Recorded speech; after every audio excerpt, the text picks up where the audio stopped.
কর্মকাণ্ড বন্ধে বিশ্ববিদ্যালয় প্রশাসনকে উদ্যোগ গ্রহণ করতে হবে। 2. ঢাকা বিশ্ববিদ্যালয়ের সাদা দলের শিক্ষকগণের প্রত্যক্ষ অংশগ্রহণে পরিচালিত নির্বাচনকে সাদা দলের প্যাডে বিবৃতি দিয়ে প্রশ্নবিদ্ধ করা হয়েছে, যা মোটেই কাম্য নয়। এই ধরনের বিবৃতি প্রত্যাহার করার আহ্বান জানাই। 3.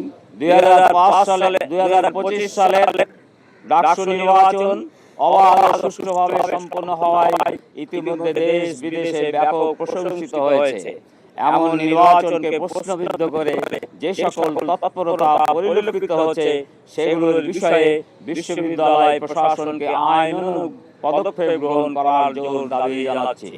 প্রিয় সাংবাদিকবৃন্দ, পরিশেষে বলব, ভিত্তিহীন অভিযোগ কেবল শিক্ষার্থীদের অবমাননা নয়, এটি গণতন্ত্র ও জুলাইয়ের অর্জনকে কলঙ্কিত করে। আমরা দৃঢ়ভাবে বলতে চাই, শিক্ষার্থীদের রায়কে অসম্মান করার কোনো প্রচেষ্টা সফল হবে না। বিশ্ববিদ্যালয়ের স্বাধীনতা, শিক্ষার্থীদের গণতান্ত্রিক অধিকার এবং মুক্ত চিন্তার চর্চা রক্ষায় আমরা বদ্ধপরিকর।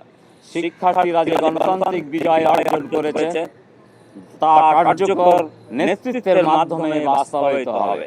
বিশ্ববিদ্যালয়কে স্বচ্ছ, দায়িত্বশীল ও গণতান্ত্রিক শিক্ষার কেন্দ্র হিসাবে সকলের প্রচেষ্টা পুনঃপ্রতিষ্ঠা করতে হবে। সবাইকে দায়িত্বশীল আচরণ করার আহ্বান জানাই। এতক্ষণ ধৈর্য ধারণ করে আমার বক্তব্য শোনার জন্য ধন্যবাদ জানিয়ে আজকের এই সংবাদ